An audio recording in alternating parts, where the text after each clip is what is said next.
Ça ne peut pas marcher. Ils vont prier contre toi, marabouter contre toi.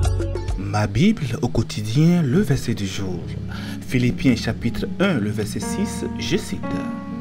Je suis persuadé que celui qui a commencé en vous cette bonne œuvre la rendra parfaite pour le jour de Jésus-Christ.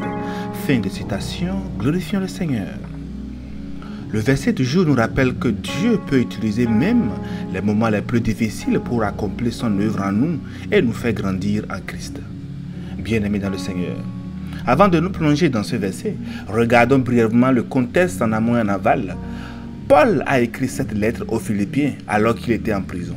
Il remercie les Philippiens pour leur soutien financier et leur amitié fidèle. Puis il partage ses propres expériences de persécution et de souffrance pour l'évangile. Au chapitre 1, Paul parle de sa situation actuelle en prison, mais il exprime également sa confiance dans la puissance de l'évangile à travers les difficultés. Il encourage alors les Philippiens à persévérer dans leur foi et leur engagement envers l'évangile malgré les épreuves et les difficultés. Maintenant, chers amis, regardons de plus près le verset du jour.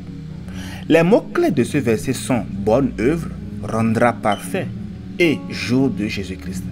Bonne œuvre se réfère à l'œuvre de Dieu dans la vie des Philippiens, à savoir leur transformation spirituelle et leur croissance en Christ. Rendra parfait signifie que Dieu achèvera son œuvre, la rendant complète et parfaite, sans faute ni défaut. Enfin, jour de Jésus-Christ qui fait référence au retour de Christ quand tout sera accompli et que nous serons glorifiés avec lui.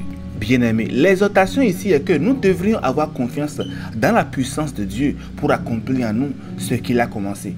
Nous devrions nous rappeler que notre croissance spirituelle n'est pas seulement de notre responsabilité, non, mais qu'elle est aussi avant tout une œuvre de Dieu en nous. Dans Philippiens 2, les versets 12 à 13, Paul exhorte les Philippiens à travailler avec diligence à leur propre salut, sachant que c'est Dieu qui agit en eux. Et dans Romains 8, le verset 28, Paul écrit que toutes choses concourent au bien de ceux qui aiment Dieu et qui sont appelés selon ses desseins. J'aimerais nous rappeler que Dieu est un finisseur. Quelqu'un qui finit toujours ce qu'il a commencé. Le Seigneur ne commence rien sans le terminer. C'est une qualité puissante de Dieu en laquelle nous croyons. Il est le commencement et la fin car il connaît la fin avant le commencement. Et c'est ça. Comme un sage architecte, il établit les plans d'une maison avant que les travaux ne commencent. Dieu te voit déjà comme tu devrais être. En plus d'en être l'architecte, Dieu est aussi le constructeur. Il a les moyens et les capacités nécessaires pour bâtir la maison que nous sommes pour lui. Il sait soutenir et construire les choses qu'il a commencées. Faisons donc confiance, ayons foi en sa capacité à nous transformer. Il a commencé une œuvre formidable en nous. Peut-être ne l'avez-vous pas pleinement compris, peut-être ne l'avez-vous pas encore pleinement perçu, ou peut-être n'êtes-vous pas satisfait de qui vous êtes pour le moment. Ne vous découragez pas, chers amis. Il fera de vous, de nous, ce qu'il a prévu pour que nous soyons. Il a juste besoin que nous lui croyons. Alors, ne doutons pas, croyons seulement. Dieu déterminera ce qu'il a commencé en nous. Il ne nous lâchera pas. Faisons-lui confiance et nous deviendrons le fruit de ces merveilleuses promesses. Dieu est un finisseur. Chers frères, chers sœurs, courage, le Seigneur te façonne à son image. Bonne méditation et bénédiction de Christ sur tous.